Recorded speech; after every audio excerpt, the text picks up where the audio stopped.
हे जे विश्व आहे हे आपली कर्तव्य कर्म पार पाडत असताना आपल्याला वस्तू, व्यक्ती आणि सगळंच मिळावं याच्यासाठी आपल्या हाताशी ही सोय आहे.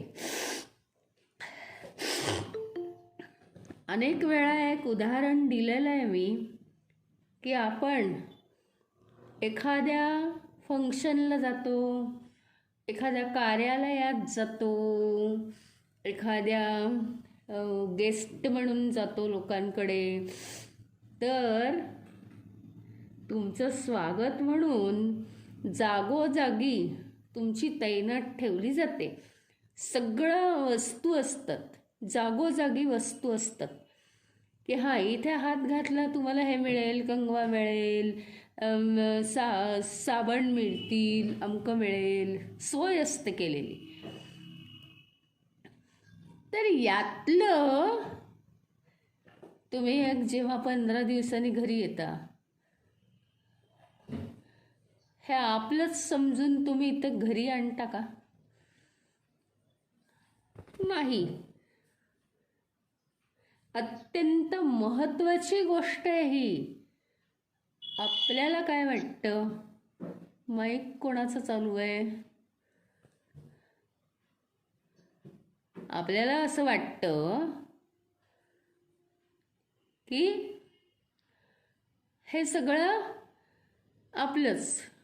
म्हणजे आता मी ज्या घरात राहते हे घर माझं असं मला वाटतं, पण मला माहिती नाही आहे. आपण भविष्याचा फार विचार करतो, आपण एवढे एक्सपर्ट आहे, तर आपण भविष्याचा हा विचार केला आहे का की पुढे भविष्यात मी किती वर्ष आहे आणि कंपॅरेटिव्हली हे सगळं माझं किती दिवस राहणार आहे? नाही राहू शकत ते, आणि ते राहणार नाही अशी व्यवस्था भगवंतानी केलेली आहे. हा देह म्हटला की हे सगळे रिलेशन्स आले. माझं माझं माझं माझं काय काय आहे, पण हा देह जर नाहीसं झाला तर माझं काहीच नाही आहे. देहाशी रिलेशन्स या सगळ्या गोष्टींचे हे आपण जाणलं पाहिजे. ही सगळ्यात महत्त्वाची गोष्ट आहे. आता यात अजून एक पुढचा चॅप्टर की का दान करायचंय. हे डेफिनेशन तुम्हाला कुठंही मिळणार नाही. काल मी सांगितलं ददाती. दा म्हणजे देणे, देतो, देते, देतात, ददाती. हां, काय देणे? जे न म्हणजे नाही, जे माझं नाही. आणि संस्कृतमध्ये आहे ना असेच शॉर्टकट्स असतात. सगळे शब्द नाही वापरले जात, फॉर्म्युले असतात, सूत्र असतात. त्यामुळे असं नाही की ते सगळं स्पष्ट केलेलं आहे त्या वाक्यात. दान,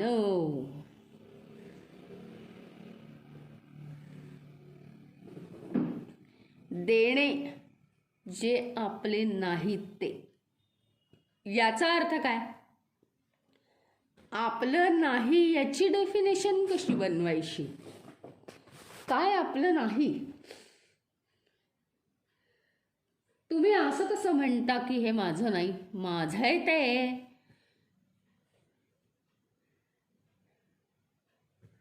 माझं आहे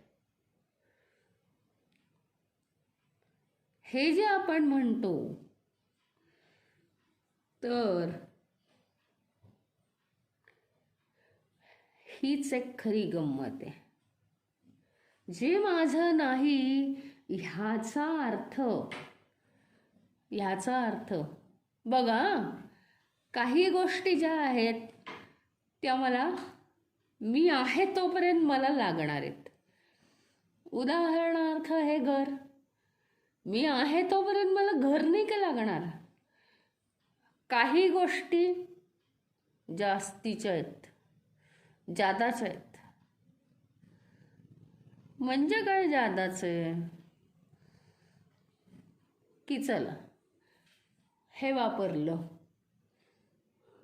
अगदी साधी गोष्ट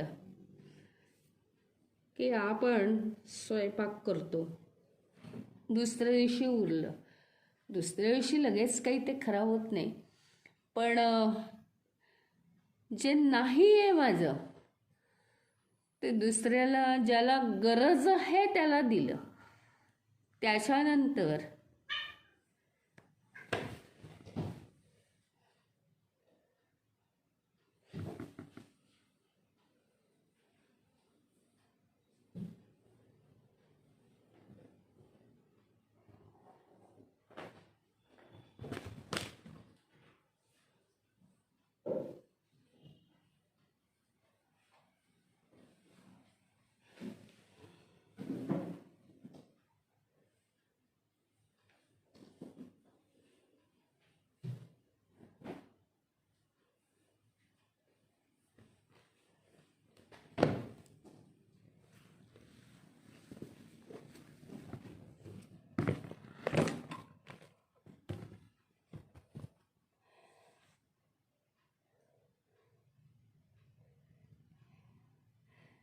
आणखीन कित्येक गोष्टी अशा आहेत की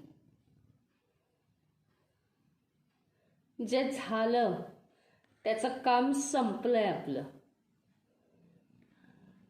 उदाहरणार्थ शिक्षण घेत असताना दरवर्षीची पुस्तकं ते दुसऱ्याला दिली ती.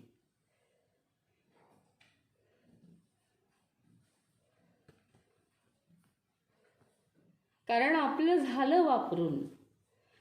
म्हणजे आत्ता वर्तमान काळामध्ये जे जास्तीचं आहे, खरं तर आता सांगितलं तर आश्चर्य वाटेल की धनाच्या बाबतीत सुद्धा नियम आहेत.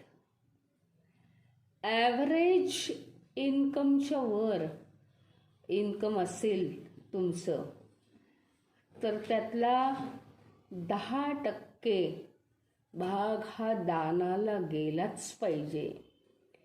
तरच ते धन आपल्या जीवनाला लाभतं. नाही तर ते धन प्रॉब्लेम क्रिएट करतं. मग आता ते धनाचा वापर नुसताच गरिबांना, नुसताच अपंगांना असं काही नाही आहे. पक्का म्हणजे असं काही नसतं. तर अनेक प्रकारे जरा आपलं मन क्रिएटिव्ह ठेवावं आणि जिथे त्या धनाचा उपयोग होईल व्यवस्थित तिथे ते धन आपण दान म्हणून करावं. केव्हा सांगितलं? ठराविक ॲव्हरेजपेक्षा जर इन्कम जास्त असेल तर 10% भाग हा दानाचा असतो. का? तर आपलं हे सगळं आपल्याला भासतं पण ते आपलं नसतं. त्याचं कारण पुन्हा एकदा सांगते. हे जे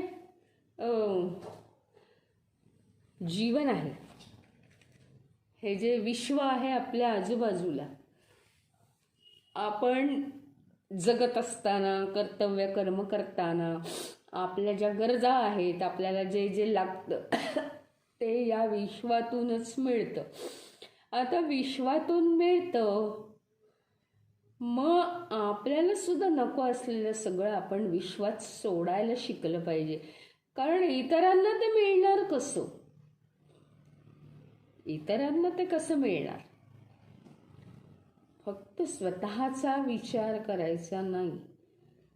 म्हणून काय माहिती का, मी अनेक वेळा सांगते की आपण स्वयंपाक करतो. डाव वापरून झाला,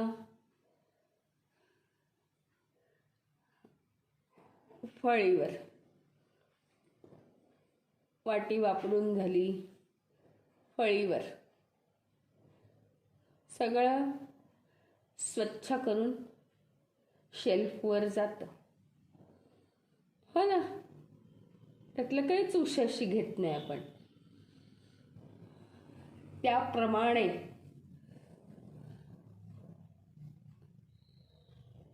सगळ्या वस्तूंचं असंच आहे.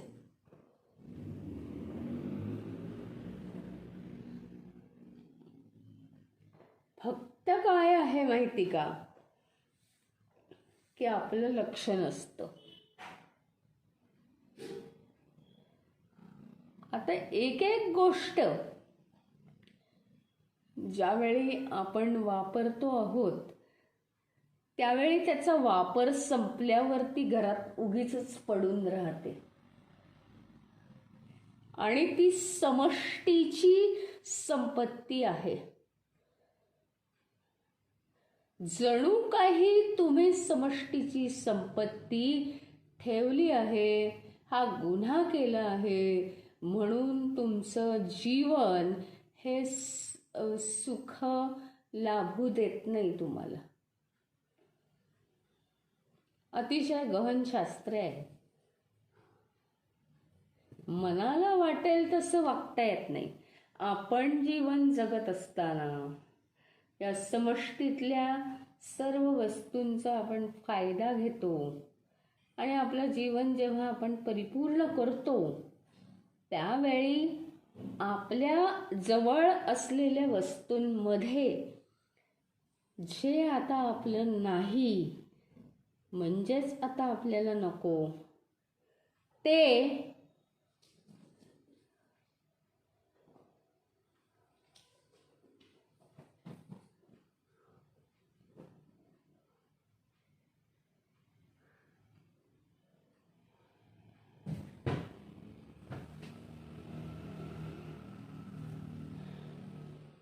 आपण दान करून टाकलं पाहिजे.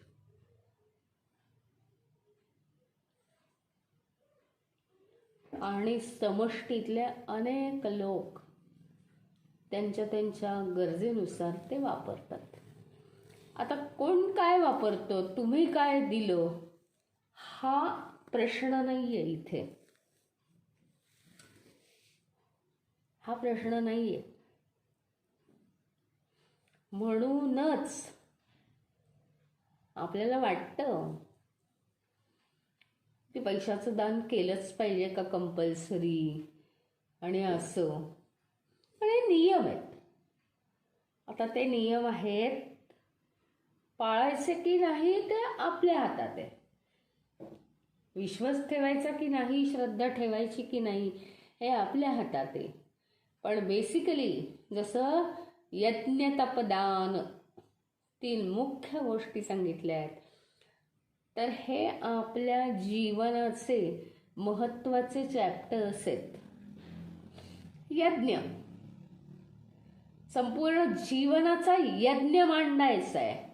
म्हणजे काय, तर दररोज जे कर्तव्य कर्म आहे, जो ज्या परिस्थितीत आहे आणि तिथे तो कर्म करतोय, त्याची जी जी कर्म आहेत, एखादा डॉक्टर असेल, एखादा इंजिनियर असेल, एखादा वकील असेल, एखादा झाडूवाला असेल, एखादा आणखीन कोणी असेल, तो जी जी कर्म करतोय ती कर्म यज्ञ म्हणून करताना यज्ञ म्हणून करायची आहे. म्हणजे यज्ञ म्हणून करणं म्हणजे काय माहिती का, की ते यज्ञामध्ये जसं ज्वाळा पेटायला लागतात हळूहळू हळूहळू हळूहळू, तसं हे कर्तव्य कर्म करताना येणाऱ्या अडचणी, न येणाऱ्या अडचणी आणि काय काय सगळ्या ह्याला फेस करत करत करत करत आपण काय करतो, ज्या आपल्या कर्मांच्या आहुती देतो त्याच्यामध्ये. कर्मांच्या आहुती म्हणजे नेट लावून ते कर्म करायचे आणि त्याच्यामध्ये अजिबात आपली इच्छा ठेवायची नाही. अहंकार नको. तेव्हाच यज्ञ होतो. तपश्चर्या आहे सगळी तपश्चर्या आहे.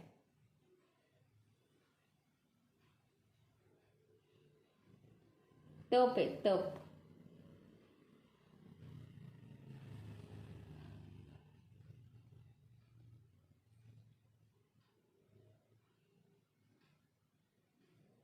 इंद्रिय मन बुद्धीवर संयमन करणं तप आहे तप. आणि दान, या 3 गोष्टी माणसाच्या जीवनात अत्यंत महत्त्वाच्या आहेत.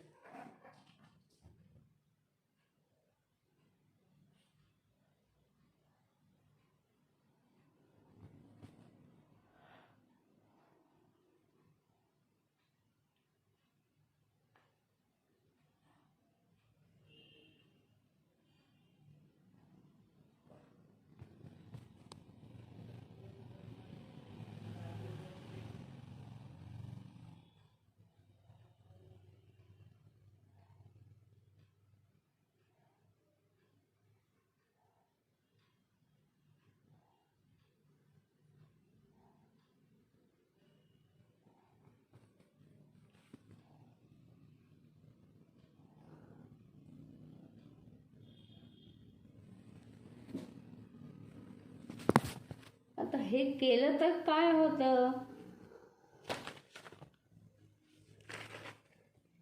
यज्ञ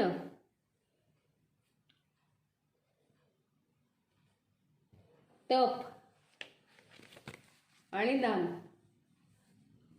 हे केलं तर काय होतं?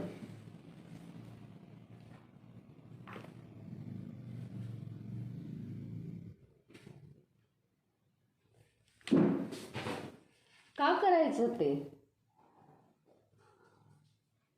तर त्याच्यामुळे आपला परिपूर्ण विकास घडणार आहे. परिपूर्ण विकास कशासाठी पाहिजे तुम्हाला? राहू दे ना, आहे ते.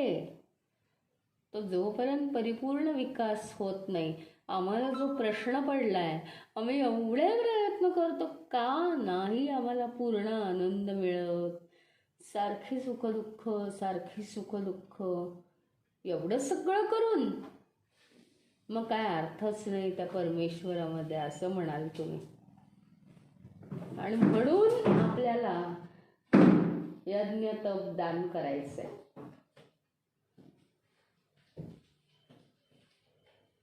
आणि स्वतःचा विकास घडवायचा.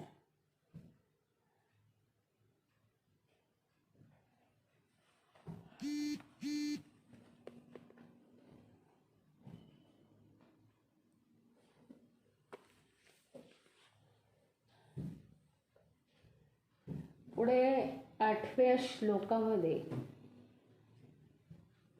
आयुस्सत्त्वबलारोग्य सुखप्रीतिविवर्धनाः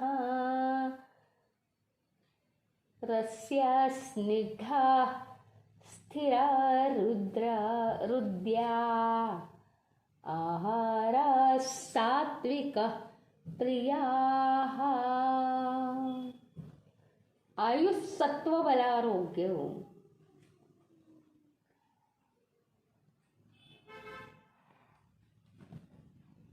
सत्वबल आरोग्य,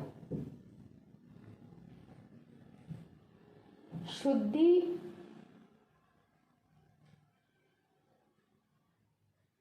सुख, प्रीती, आरोग्य,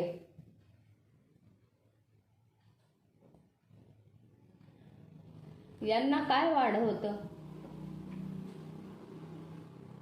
आपलं शुद्धी, बल, आरोग्य, सुख हे कशामुळे वाढतं? रस्या स्निग्धा स्थिरारुद्याः आहाराः सात्विकः प्रियाः.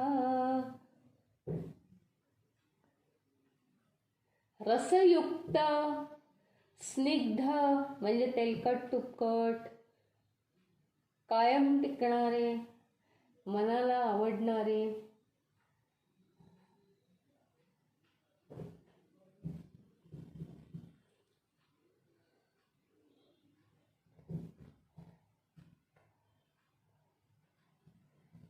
असं हे अन्न आपल्याला देतं. आता एक ॲड केलेलं आहे की हां आत्तापर्यंत ठीक होतं.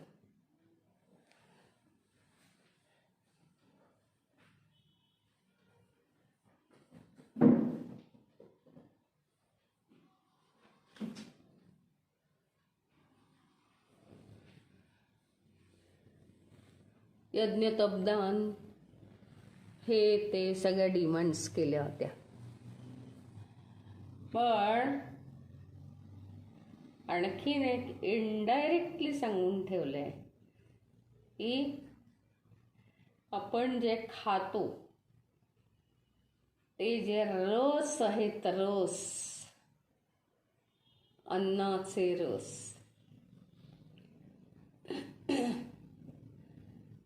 ते सुद्धा आपले विचार घडवतं.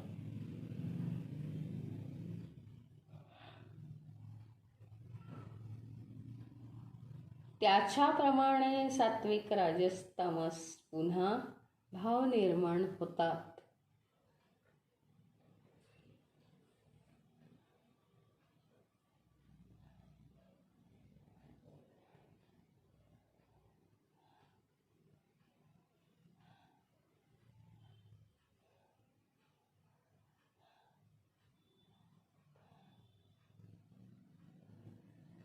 आणि सात्विक राजस तामस भाव निर्माण झाले की तोच माणसाचा स्वभाव बनतो.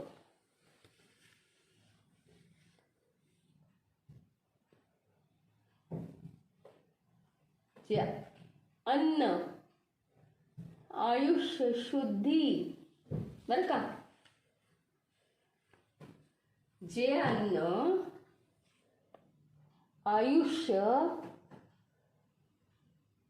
शुद्धी, शक्ती, आरोग्य, सुख आणि प्रीती वाढवतं ते रसयुक्त अन्न, स्निग्ध म्हणजे तुपकट, शरीरात चिरकाल टिकणारं.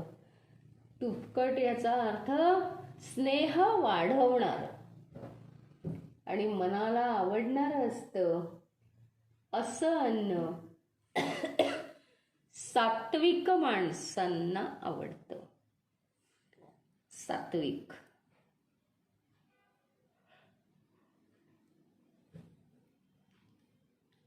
जे अन्न आपली शक्ती, शुद्धी, बल, पराक्रम वाढवतं ते अन्न सात्विक माणसांना आवडतं. इतर आवडतच नाही. ते शोकमोह करायला वेळ नसतो त्याच्याकडे.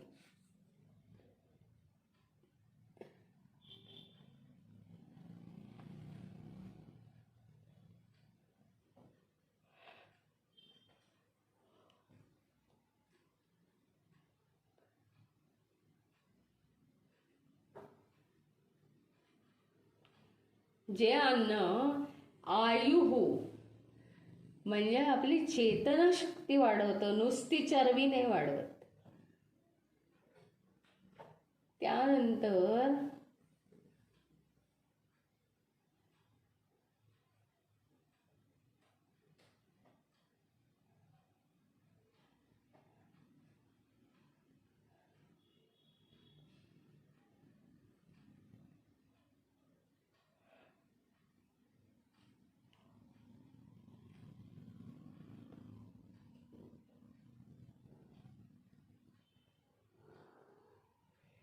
त्यानंतर ॲटोमॅटिकली असं अन्न जर खाल्लं तर विषयांचा जो मोह आहे त्याला प्रतिबंध करण्याची इच्छा माणसाला होऊ लागते सात्विक अन्न खाल्ल्यामुळे.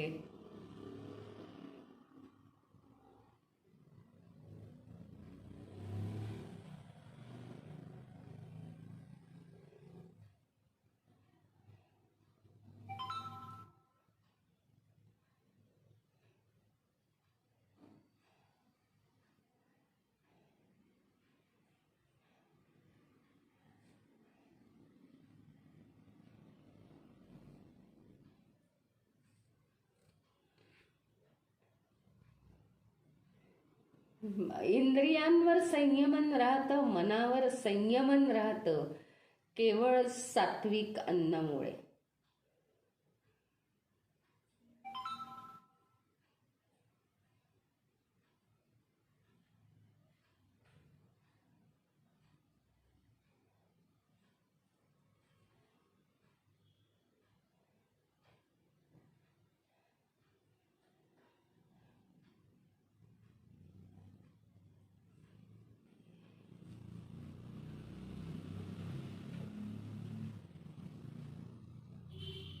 आणि असं जे अन्न आहे ते आपली चेतनाशक्ती वाढवतं, चरबी वाढवत नाही नुसती. ध्यानासाठी उत्साह येतो आपल्याला. असे जर तुम्हाला रिझल्ट्स मिळत असतील तर तुम्ही अन्न योग्य खाताय असं समजा.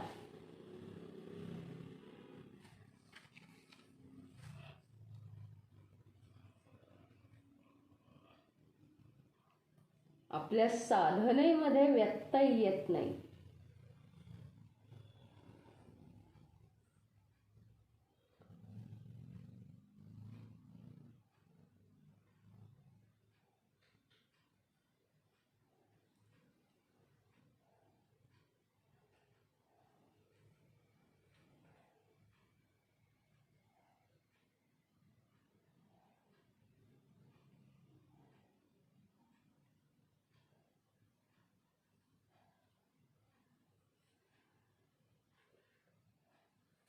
आणि योग्य तितकं खाल्लं.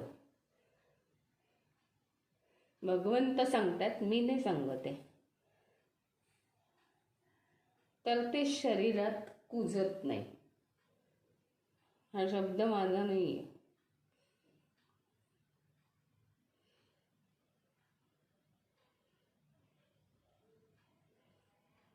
आणि म्हणून माफक, सात्विक,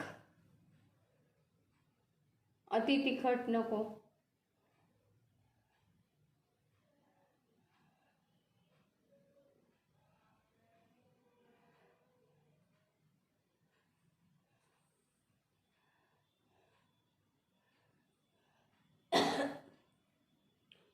विटॅमिन युक्त पाहिजे.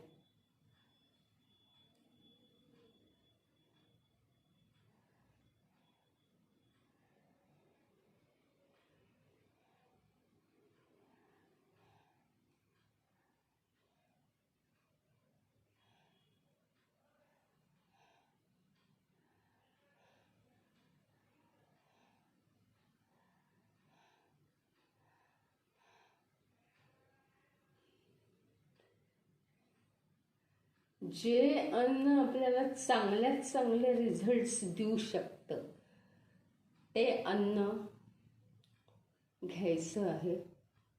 सात्विक अन्न घ्यायचं आहे. अन्न जास्त घ्यायचं नाहीये.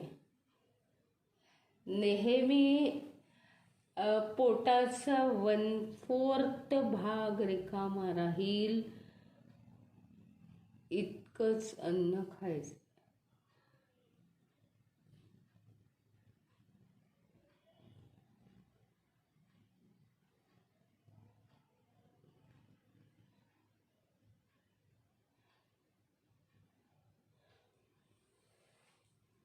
असे अन्नाचे पण नियम दिलेले आहेत. त्याचं कारण आहे. अत्यंत महत्त्वाचा अभ्यास इथे केला गेलेला आहे. हा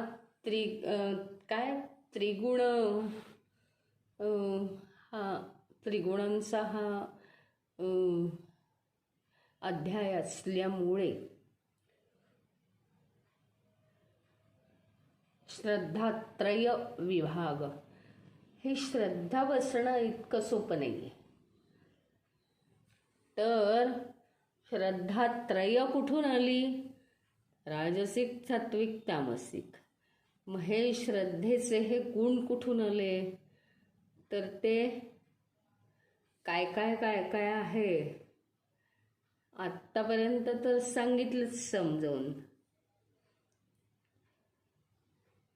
तामसिक किती वाईट आहे त्याचा विचार करायचा का? सात्विक कसं आहे त्याचा विचार करायचा का?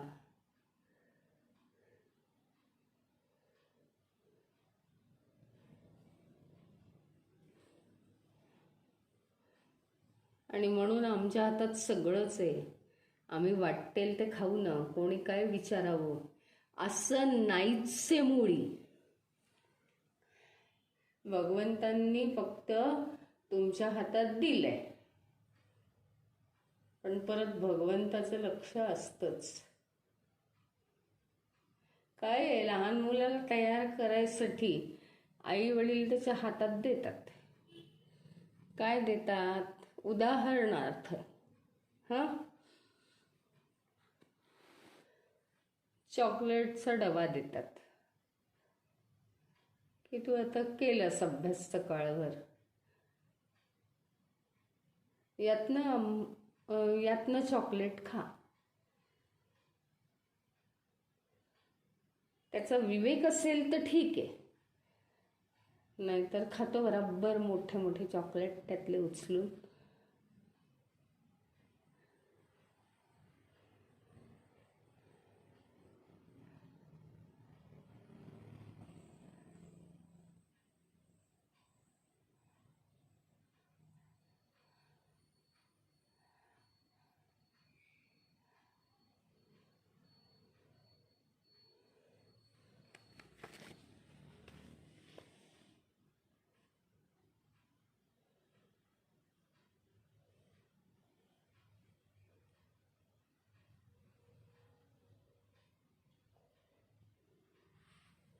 जसा आपण आहार घेतो तशी आपली मानसिक स्थिती बनते.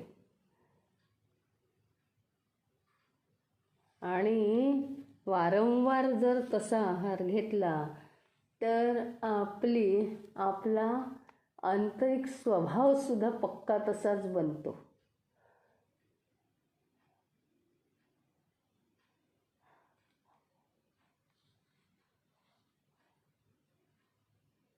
आणि आंतरिक स्वभाव हा आपल्याला आत्मविश्वास देतो की मला हे आवडतं, मला गुलाबजाम आवडतात, मग मी खाणार वगैरे. पण हे असं कधीच नाही आहे. आपला अधिकार कशावरच नाही आहे.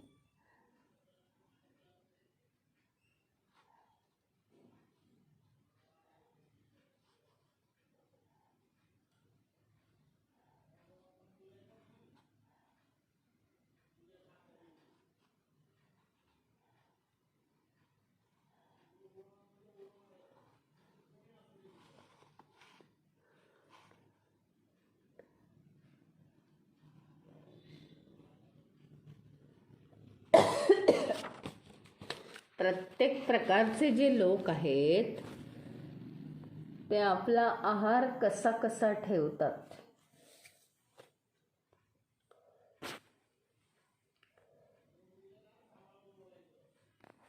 एक कल्पना करून मला सांगा, आहार कसा घेतला पाहिजे. नुसतं का काय भगवंताच्या पाया पडायला जाता येतं, तो एवढा स्वस्तात नाहीये.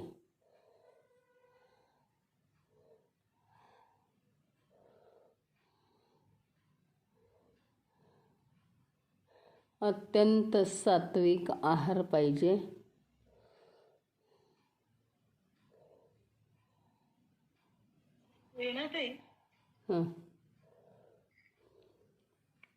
म्हणजे सात्विक आहार, राजसी आणि तामसी, याच्यात डिफरन्शिएट करतायत. पण मला असं वाटतं की जेव्हा कुठलाही आहार घेत असू तेव्हा आहार घेतानाचे विचार ते आहार तर वेगळंच आहे आहेत, आणखीन. ते पण दोन्ही ठरत असेल ना. म्हणजे समजा सात्विक माणूस साधा आहार घेत असेल किंवा एखादी व्यक्ती तिन्ही प्रकारचे आहार घेत असेल, पण ते करताना, ते खाताना तिचे विचार कसे ते पण. आणि राजसिक माणूस कदाचित दोन्ही प्रकारचे घेत असेल, पण तामसी माणूस उत्तेजक घेत असेल, ज्यांनी त्याचे उत्तेजक जे आपले असतात शरीरातले पाजळणारे रस, हे उत्तेजक घेत असेल कदाचित. पण मला असं वाटतं सात्विकसाठी बहुतेक विचारांचा जास्त प्रभाव पडत असेल आहार घेताना, कारण विचार केल्याशिवाय तो आहार घेणार नाही. आणि आहार घेताना तो काहीतरी असं करेल की त्याचा विचार पण त्याच्या बरोबर पोटात जाईल. मग भले तो अगदी साध्या कुठल्याही अगदी सॅलड खात असेल, दूध घेत असेल, काहीही घेत आहे, पण तेव्हा त्याचा विचार कसा असेल घेताना सुद्धा आणि घ्यायच्या आधी सुद्धा, त्याचा परिणाम होत असेल का?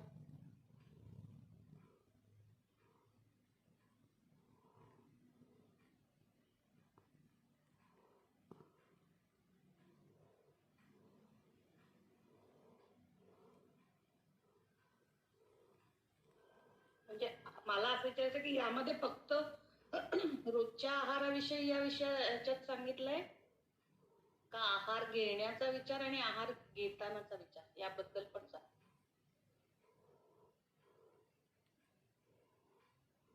पहिल्या श्लोकात आपण बघितलं होतं की त्यांनी 2 हे दिले होते प्रश्न, जे आपल्याला कळलेच नाही. तसं मला आता आलं डोक्यात.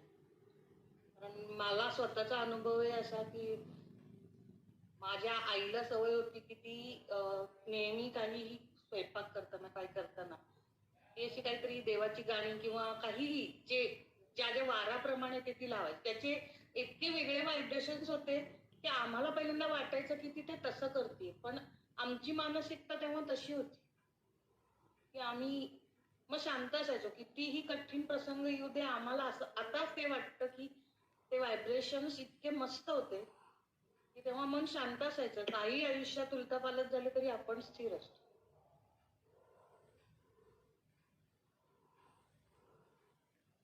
मग ती भले भजन असू दे, गाणी असू दे, सोमवार असला तर शिवलीलामृताचं असू दे, गुरुवार असला तर साईबाबा असू दे, गजानन महाराज असू दे, कधीही काहीही ते त्या वाराप्रमाणे असू दे, पण इतकं ते छान वाटायचं की आता असं ते करत नाही आपण, पण त्याचे व्हायब्रेशन्स वेगळे होते. म्हणून मला असं वाटलं की त्याच्याशी काही परिणाम आहे का.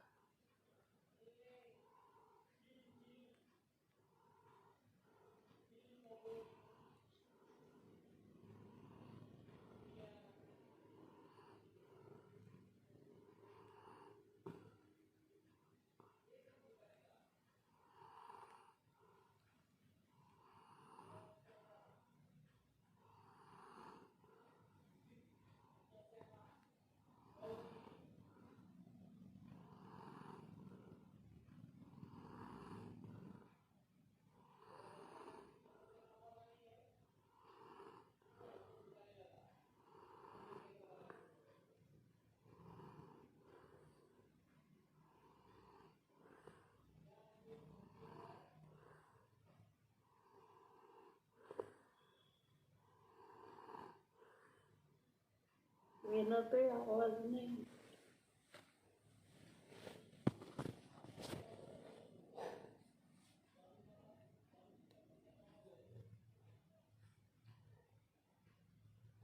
फक्त यातून एक महत्त्वाची गोष्ट आपल्याला कळते की केवळ आणि केवळ जीवन दिसतंय, आम्ही म्हणतो आम्हाला सुख नाही. सुख मिळावं असं आपण काय करतोय? आहाराचे नियम पाळतोय का यज्ञदान तप करतोय? प्रत्येक नियम आपण पाळलाय का? आहार जर व्यवस्थित ठेवला तर आपले विचार हे राक्षसी विचार होतच नाहीत. पहिली गोष्ट, आपले विचार हे मृदू विचार होतात. समष्टीला काय काय आवश्यक आहे सगळं सांगितलेलंच आहे. तर समष्टीबद्दल करुणा हवी, प्रेम हवं. समष्टीबद्दल प्रेमभाव हवा. आपल्याला सगळं वापरून सगळं इथेच ठेवायचंय. वापरून आपल्या घरात जे एक्स्ट्राचं उरलेलं आहे सगळं बाहेर काढायचं. याला म्हणायचं दान. धनासकट. धन जेवढं आवश्यक आहे असं आपल्याला कधीच वाटणार नाही की मला धन आवश्यक नाही. म्हणून त्याच्यासाठी एक नियम बनवलाय की आपल्या मिळकतीच्या 1/10 भाग दान करावा.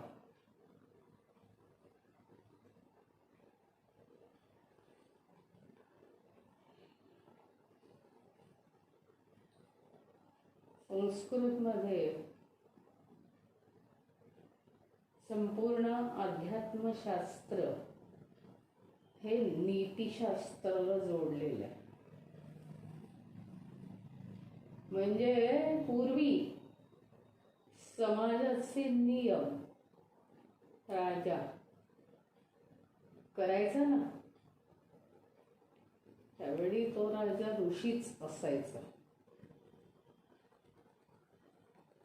त्याला समष्टीचे सगळे नियम माहिती होते.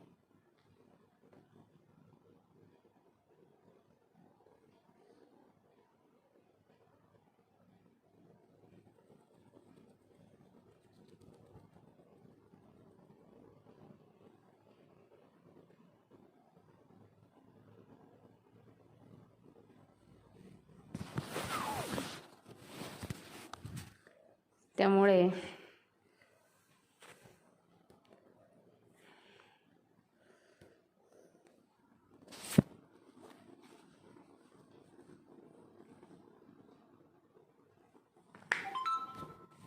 तो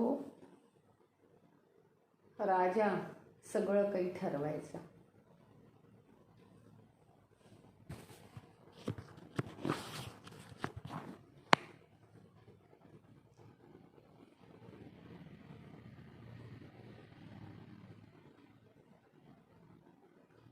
हा भाग अत्यंत महत्त्वाचा आहे. दान, यज्ञ, तप याच बरोबर अन्न. आणि हे अगदी प्रसिद्ध आहे. 17व्या अध्यायात हे अन्नाबद्दल दिले. अन्न अत्यंत आवश्यक आहे. अन्न हे माफक खावं. अन्न हे जास्त म्हणजे आता याद दिलंय की नाही माहीत नाही मला, पण ते काही संस्कृत ग्रंथांमध्ये आहे.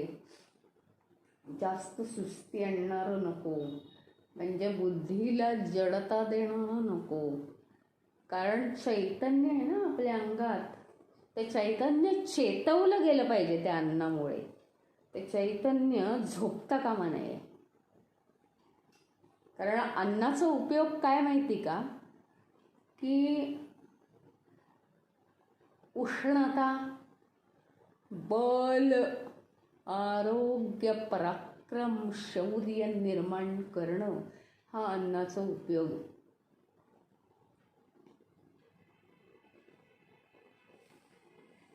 आणि म्हणून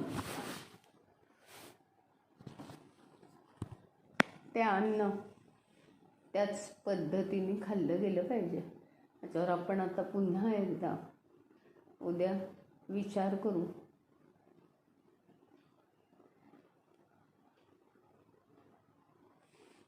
हे श्लोक 8वा आणि 9व्यात सुद्धा अन्नावर सांगितलंय, अन्न हे अत्यंत महत्त्वाचं आहे. आपल्याला काय वाटतंय माहिती का, सगळं आपल्या हातात आहे. चॉकलेट आवडतं, चॉकलेट खा. आईस्क्रीम आवडतं, भरपूर खा. असं आपल्याला वाटतंय. कधी कमी, कधी जास्त. त्रास झाला तर कंट्रोल, नाही त्रास झाला तर खात राहा. पण त्याच्यामुळे अन्न हे कशासाठी, आपण ना कुठल्याही गोष्टीचा बारकाव्याने विचार केला नाही. अन्न हे कशासाठी आहे, हे कशासाठी आहे, ते कशासाठी आहे. आपल्या जीवनाचा विकास घडवण्यासाठी अन्न आहे. माफक, हलकं असं अन्न आपण खावं. पण जड अन्नाची सुद्धा गरज असते. मग ते जड अन्न जे आहे ते किती खायचं, त्याचं प्रमाण कमी, हलक्या अन्नाचं प्रमाण जास्त. सगळ्या पद्धतीचं अन्न आपल्या समोर अवेलेबल आहे. पण ज्या पद्धतीचं अन्न आपण खातो किंवा बाकीचं सगळं अन्न आणि तिखट मसाले ह्याच्यामुळे काय निर्माण होतं, तामसिकता.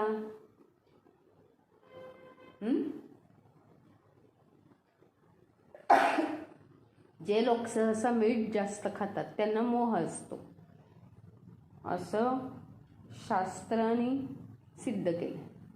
तर राजसिक असतात.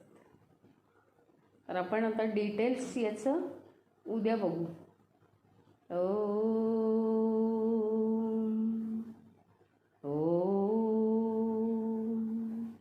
ओम पूर्णमदः पूर्णमिदं पूर्णात् पूर्णमुदच्यते पूर्णस्य पूर्णमादाय पूर्णमेवावशिष्यते.